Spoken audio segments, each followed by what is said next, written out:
even know how long. I was telling her, she's the kind of person you can know for 6 months or for 5 years. It just always feels like forever. But she has passion and purpose in the stories that she shares. So I want to invite her up as well.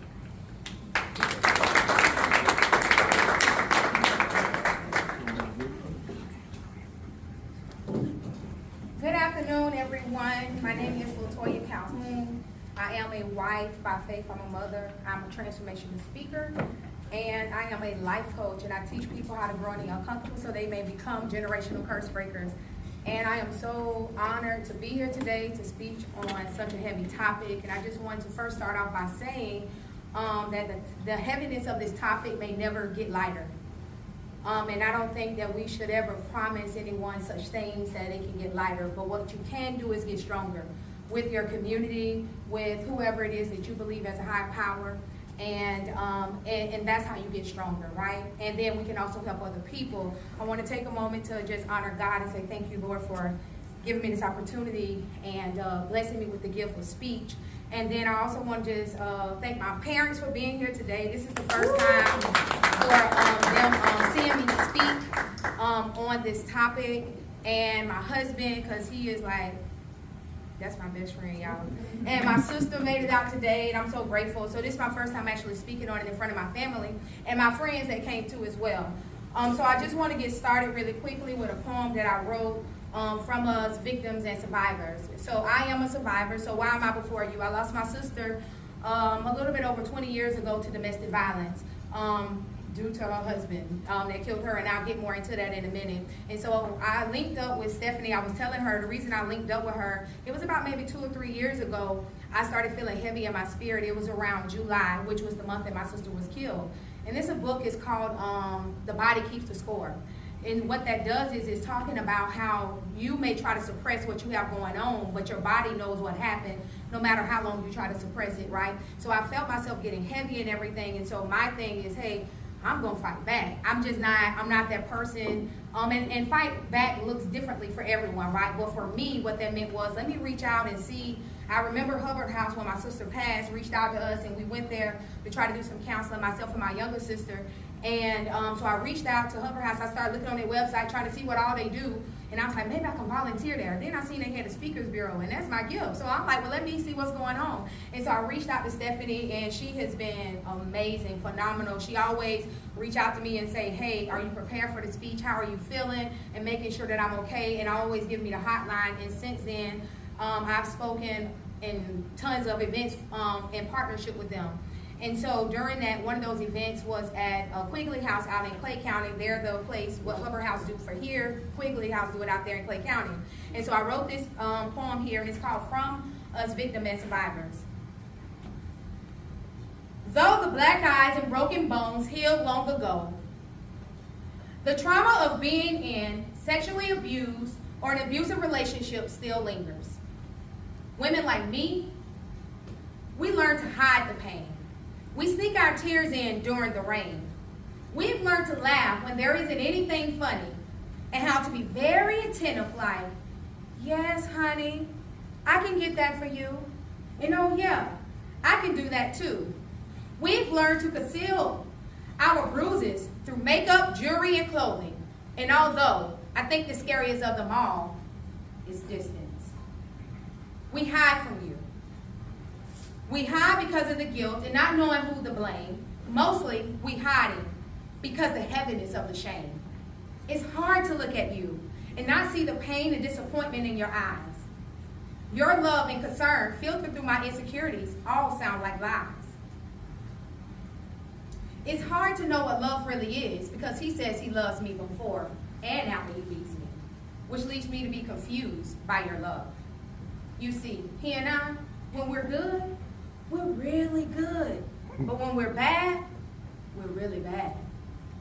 And oh yeah, by the way, I'm glad I can talk to you. And I know you don't understand why I stay. But talking to you gives me hope that one day I'll get the courage to leave and prayerfully take my heart off of his sleeve.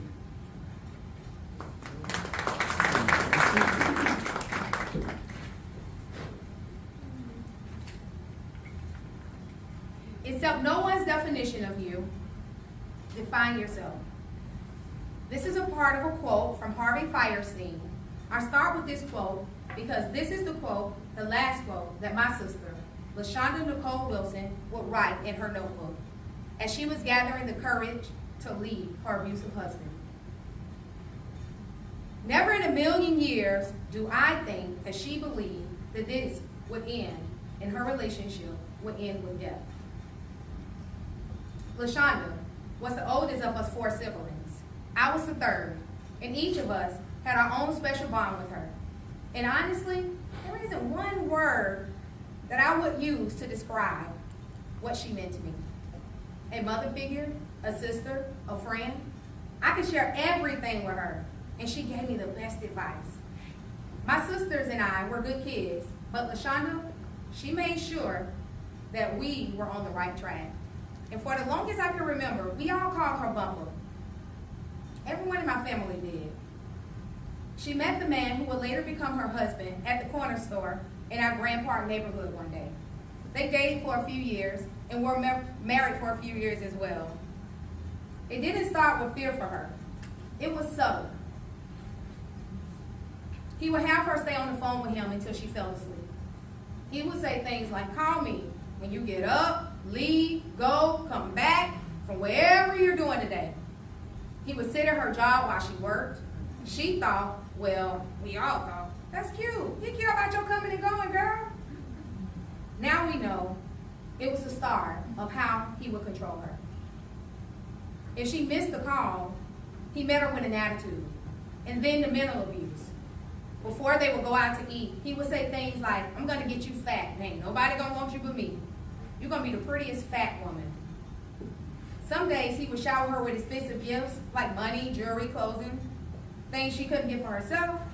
But other days he would pull a gun on her. He locked her in a house and took the phone so she couldn't call for help. Over the years, she hid the physical, mental, and verbal abuse she endured. He would tell her if she left, he would kill her. He would say it was a joke, but it was not. As a family, we noticed that she was cautious around him, but we didn't think much of it. Well, actually, we ignored it. We thought this is who she wanted to be with. Besides, we figured she would tell us if he was hitting her, right? Right? Actually, no. As friends and families, we don't always understand how complicated it is to talk about what's happening behind the closed doors. There's a worry that you will be considered weak or responsible for the abuse. There's fear that you don't have the support you need to get out, especially when the people that you think will support you say things like, why won't you just leave? Or, I would never let that happen to me. Or, it couldn't be me. We want our loved ones to feel safe and happy. But unfortunately, sometimes the things we say don't always show that support. Prior to leaving her relationship, Bumper had already filed for a restraining order. She secured a place to stay that we thought was safe. On leaving day, everything went as planned. Start the morning as normal, return home midday. When he's not home, to pack her bags and everything that you can fit into 2 cars, hers and mine. We didn't tell many people about the plan, but apparently someone saw us as she was leaving. So, as we were driving to the other side of town, the calls started coming in from him. I tried to tell Bumper not to answer the phone because I've seen the fear that he could put in her eyes. She answered, and just from that short call, I can hear in her voice that she was scared. My heart started racing. But we finally made it to the apartment and we were safe for the night.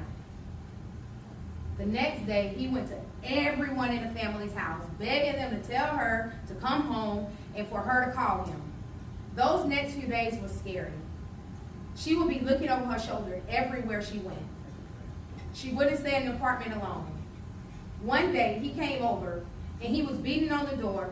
We called the police, but we could hear him say, I don't give a damn about the police. That's my wife. Before leaving, he kicked the door really hard. I found found Bumper hiding between the dresser and the bed in my cousin's room. She had a look of horror on her face. And she said, he's gonna kill me. He's gonna kill me. My cousin and I tried to encourage her that it will be okay. But she didn't seem convinced. And I think, as I think back to those words, and now I realize I couldn't actually promise her that future because I didn't know him the way she did. The next night, my sister and I were in her bed, and we were woken up by the sound of glass shattering. He had put a ladder up to the third balcony window and broke the sliding glass door. Everything, as you could imagine, happened so fast. And he was in the room before we could do anything. I remember him saying, all I wanted to do was talk to you. She said, I'll go with you, baby, saying anything to try to keep him calm. He said, nah, if I can't have you, nobody will. And he shot her in the face. I remember saying, please don't kill me. And he said, I ain't gonna kill you, but I'm out. Then he put a gun under his throat and he pulled the trigger. Something in me knew my sister was gone, but something in me wanted to fight to save her life. So I ran to my cousin's room and jumped out of the window, not sure where I needed to go, but knowing I needed to do something. When the police arrived, Bumper and her husband, her abuser, her murderer, were pronounced deceased.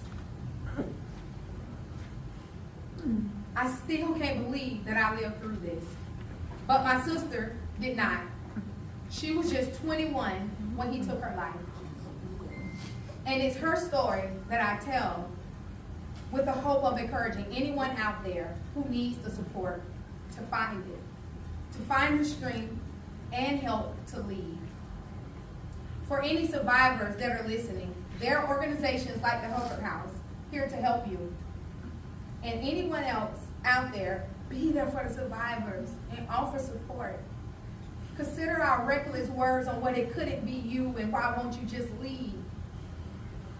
I know LaShonda would be proud of me for sharing her story. Proud to see, while she is not with us, her story can save lives. Proud to see the woman I am, someone who mentors others, is active in my church, and constantly working on myself to be the best version of me so I may help others. I started with this quote, and I want to end with it as well. Accept no one's definition of your life. Define yourself.